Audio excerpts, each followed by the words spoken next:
शिफा पाने वाला मफलूज मरीज। यस्सू कश्ती में सवार हुए और झील को पार करते हुए खास शहर को चले गए। चंद लोग एक मफलूज आदमी को यस्सू के पास लाए जो अपने बिस्तर पर पड़ा हुआ था। यस्सू ने उन लोगों को देखा कि उनमें बड़ी अकीदत थी, तो वो मफलूज मरीज से कहने लगा, ए नौजवान, तू खुश हो जा, क्योंकि तेरे गुनाह मुआफ कर दिए गए हैं। वहां पर मौजूद चंद मौलमीन शरीयत ने जब इसको सुना तो आपस में कहने लगे कि ये आदमी ऐसी बात कर रहा है जैसा कि वो खुदा है, और ये तो कुफ्र है। उनका इस तरह सोचना यस्सू को मालूम हुआ। उन्होंने उनसे कहा, तुम ऐसी बुरी बात क्यों सोचते हो? आसान क्या है? इस मफलूज मरीज से क्या ये कहना आसान है कि तेरे गुनाह मुआफ कर दिए गए हैं, या ये कहना कि उठ और चल? लेकिन मैं तुमको बताऊंगा कि इब्ने आदम को गुनाहों को मुआफ करने के लिए इस जमीन पर इख्तियार हासिल है। तुम जान जाओगे कि मुझे वो इख्तियार है।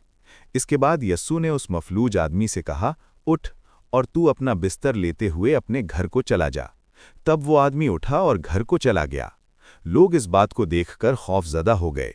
लोग खुदा की तारीफ करने लगे कि उसने लोगों को ये इख्तियार दिया। मत्ती, लेवी यस्सू के पीछे हो लिया है। यस्सू जब जा रहा था तो उसने मत्ती नाम के एक आदमी को महसूल के दफ्तर में बैठा देखा। तब यस्सू ने उससे कहा, तू मेरे पीछे हो ले। फिर मत्ती उठा और यस्सू के पीछे हो लिया। यस्सू मत्ती के घर में खाना खाने बैठ गए। कई महसूल वसूल करने वाले और बुरे लोग भी यस्सू और उनके शागिर्दों के साथ खाना खाने बैठ गए। फरीसियों ने देखा कि यस्सू उन लोगों के साथ खाना खा रहे हैं। फरीसियों ने यस्सू के शागिर्दों से पूछा, तुम्हारा उस्ताद महसूल वसूल करने वालों और गुनाहगारों के साथ खाना क्यों खाता है? जो कुछ फरीसियों ने कहा यस्सू ने सुन लिया और उनसे कहा, सेहतमंद लोगों के लिए किसी हकीम की ज़रूरत नहीं, सिर्फ बीमारों के लिए ही तबीब चाहिए। तुम जाओ और कहो कि मुझे कुर्बानी नहीं चाहिए, बल्कि सिर्फ रहमो करम चाहिए, जिस तरह इलाही सहीफ़ों में लिखा हुआ है। इस जुमला के मानी सीख लो, मैं नेक रास्तबाजों को दावत देने नहीं आया हूँ, बल्कि सिर्फ गुनाहगारों को बुलाने के लिए आया हूँ। यस्सू दीगर मजहबी यहूदियों की तरह नहीं है। तब यूहन्ना के शागिर्द यस्सू के पास आए। वो यस्सू से पूछने लगे, हम और फरीसी अक्सर रोज़ा रखते हैं, लेकिन तेरे शागिर्द क्यों रोज़ा नहीं रखते? यस्सू ने उनसे कहा, शादी के वक्त दूल्हा के साथ रहने वाले उसके दोस्त अहबाब रंजीदा नहीं होते, लेकिन एक वक्त वो भी आएगा जिसमें दूल्हा उनसे अलग कर दिया जाएगा, तब वो रोज़ा रखेंगे। फटे हुए पुराने कुर्ते में नए कोरे कपड़े का पैबंद कोई नहीं लगाता है। अगर कोई लगाता भी है तो पैबंद सिकुड़कर कुर्ते से अलग निकल जाता है, तब वो कुर्ता और भी ज्यादा फट जाता है। इसके अलावा लोग नई मय को पुरानी मय की थैलियों में नहीं रखते, क्योंकि पुरानी थैलियां फट जाती हैं और मय बह जाती है। इस वजह से लोग हमेशा नई मय नई थैलियों ही में भरते हैं, और तब वो दोनों महफूज रहते हैं। दोबारा जिंदा होने वाली लड़की और शिफायाब होने वाली औरत। यस्सू जब इन वाक़यात को कह रहे थे, तब यहूदी इबादतगाह का एक अहदेदार उसके पास आया और उसके सामने झुक गया और कहा, मेरी बेटी अभी मर गई है। अगर तू आकर अपना हाथ उस पर रखे तो वो दोबारा जिंदा हो जाएगी। तब यस्सू उठे और सरदार के साथ चले गए, और उसके साथ यस्सू के शागिर्द भी चले। वहां पर एक ऐसी बीमार औरत थी जिसको 12 बरस से खून जारी था। वो औरत यस्सू के पीछे से उनके करीब आकर उनके कुर्ते के दामन को छू ली।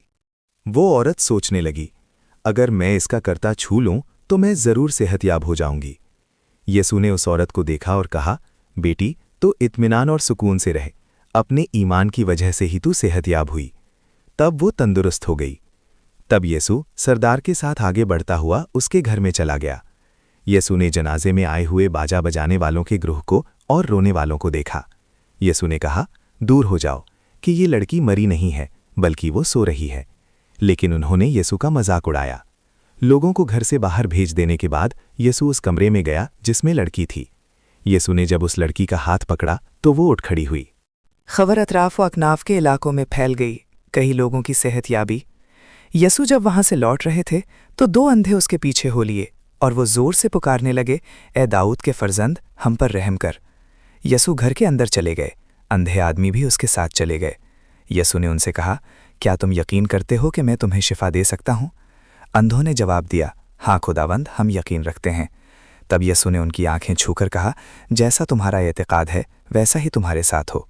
फौरन ही उनको बीनाई आ गई। यसू ने उन्हें सख्ती से ताकीद की कि ये वाकया किसी से ना कहना। लेकिन वो अंधे वहां से लौटे और इस खबर को इस इलाके के चारों तरफ फैला दिए। जब वो दोनों जा रहे थे तो चंद लोग एक शख्स को यसू के पास लाए, चूंकि उस पर बदरूह का साया था। इस वजह से वो गूंगा हो गया था। तब यसू ने उस बदरूह को हुक्म दिया कि वो उसको छोड़कर चला जाए। तब वो बोलने लगा। लोगों ने देखा तो ताज्जुब में पड़ गए और कहने लगे, इस्राएल में ऐसा काम हमने देखा ही नहीं। लेकिन फरीसी कहने लगे, ये बदरूहों के मालिक व सरदार की कुव्वत व ताकत से बदरूहों को छुड़ाता है। लोगों के लिए यसू का दुख उठाना। यसू ने तमाम गांवों और शहरों का दौरा किया और यसू ने उनकी इबादत गाहों में तालीम देते हुए बादशाहत के बारे में खुशखबरी सुनाई। तमाम किस्म की बीमारियों को शिफा बख्शा। तकलीफ में मुब्तला बेसहारा लोगों के मजमे को देखकर यसू गमगीन हुए। वो बगैर चरवाहे के भेड़ों की रेवड़ की मानिंद है।